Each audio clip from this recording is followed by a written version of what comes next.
सभी बच्चों को नमस्कार। सबसे पहले तो आप सभी का हार्दिक अभिनंदन और स्वागत चैनल पर।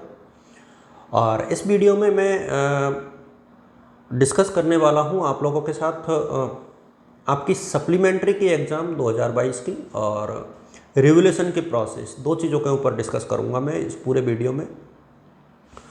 और फॉर्म कब से भरने में आएंगे, सप्लीमेंट्री का पैटर्न क्या रहेगा, क्योंकि बहुत से बच्चों को अभी सप्लीमेंट्री के पैटर्न को लेकर के संदेह है या डाउट है। तो इन चीज़ों को लेकर के मैं डिस्कस करना चाहूँगा। छोटे छोटे वीडियोज़ के माध्यम से मैंने फैसला किया है कि मैं मुश्किल से 2-2, 3-3, 4-4 मिनट के वीडियो बनाऊँ और उनके माध्यम से आप लोग के साथ संवाद करूँ, जिससे कि आपका समय बचे और मैं अपनी बात भी आप तक पहुँचा पाऊँ। इसीलिए मैंने ये फैसला किया है कि अब जो है बहुत लंबे चौड़े वीडियो के बजाय हम लोग 4 से 5 मिनट के वीडियो के माध्यम से आप लोग के साथ चर्चा करेंगे। तो एक तो ये है कि नंबर 1 कि रिवोल्यूशन के फॉर्म जो है फर्स्ट ईयर और सेकंड ईयर के जो बीकॉम के और बीएससी के हैं वो शायद दीपावली के बाद आएंगे। पीजी के जो रिजल्ट्स बाद में आए थे उनके भी साथ में ही शुरू हो जाएंगे। रिवोल्यूशन की पूरी प्रक्रिया मैं आपको समझाऊं तो ये है कि जब रिवोल्यूशन के फॉर्म आएंगे तो रिवोल्यूशन का फॉर्म आपको भरने के बाद एक तो आप लोग आधे पेपरों में रिवेल करा सकते हो। बीएससी वाले बच्चे 5 पेपरों में और बीए वाले बच्चे 3 पेपरों में रिवेल करा सकते हैं। पीजी वाले बच्चे 2 पेपरों में रिवेल करा सकते हैं, प्रीवियस वाले बच्चे। तो ये जो रूल है उसके हिसाब से आप लोग रिवेल करा सकते हैं। रिवोल्यूशन में नंबर बढ़ सकते हैं, घट सकते हैं, नो चेंज तीनों स्थितियाँ बन सकती हैं। इसलिए रिवोल्यूशन को लेकर के किसी प्रकार का भ्रम आप लोग नहीं पाले। एक चीज़ और ये हो गया।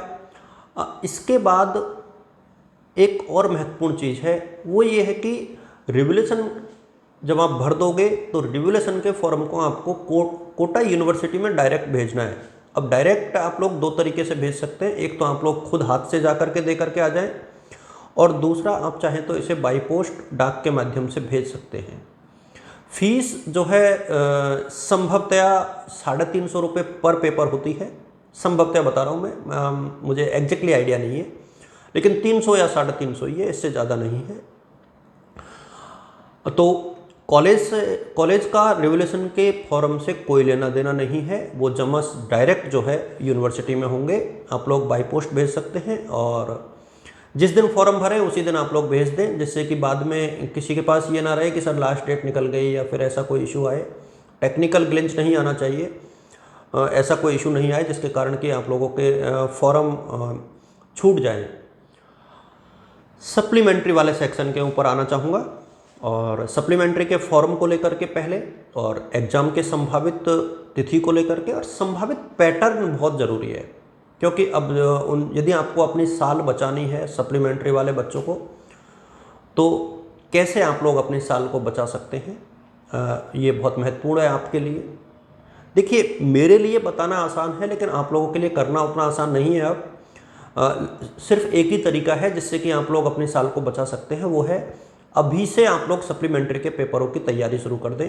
जितने भी पेपरों में आई है, बीएससी में मैक्सिमम 3 पेपरों में और बीए में मैक्सिमम 2 पेपर में सप्लीमेंट्री आ सकती है। ध्यान रहे, सप्लीमेंट्री के पेपर में कोई भी गैप नहीं होता है। लगातार दिनों में 2 मैक्सिमम 3 दिन में ये एग्ज़ाम ख़त्म होती है। सप्लीमेंट्री के पेपर की मैं बात कर रहा हूँ, तो सप्लीमेंट्री में कोई गैप नहीं होता। एमए में सप्लीमेंट्री नहीं आती है, ये कोटा यूनिवर्सिटी में नियम है। पीजी में सप्लीमेंट्री नहीं आती, मेरे सामने किसी भी यूनिवर्सिटी में राजस्थान में नहीं आती है सप्लीमेंट्री पीजी में।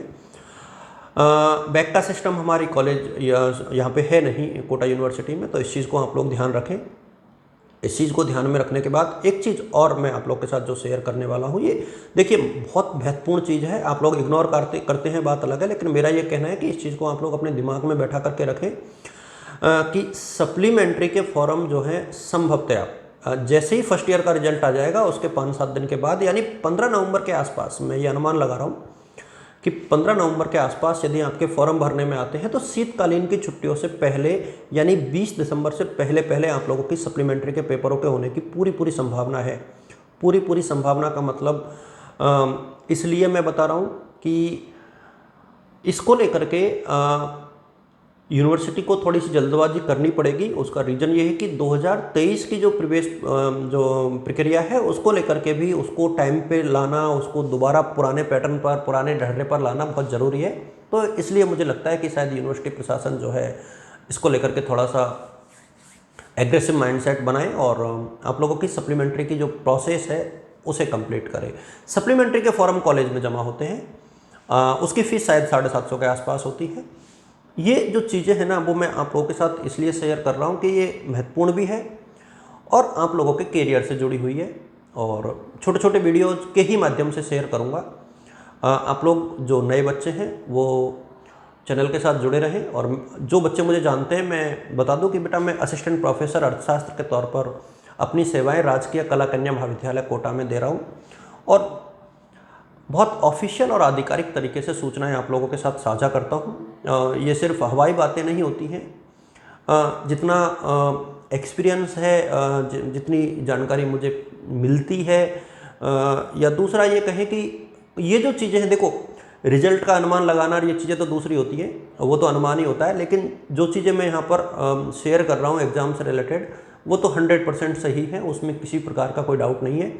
कि पैटर्न क्या रहेगा, तो पैटर्न निश्चित तौर पर आपका, हाँ पैटर्न मैं भूल गया बताना, जो आपकी वार्षिक परीक्षा में रहा था सेम वही पैटर्न रहेगा। 50% पेपर आप किसी भी यूनिट में से कहीं से भी कर सकते हो, 1.5 घंटे का पेपर रहेगा, तो ये बिल्कुल एज इट इज रहेगा।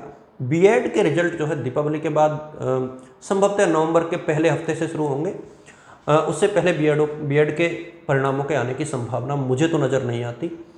तब तक आप लोग वेट करें, दीपावली मनाएं, खुश रहें और पर्यावरण का विशेष ध्यान रखें दीपावली की इन छुट्टियों में। थैंक यू सो मच बेटा, आप सभी को मेरी तरफ से शुभकामनाएं। All the best, good luck.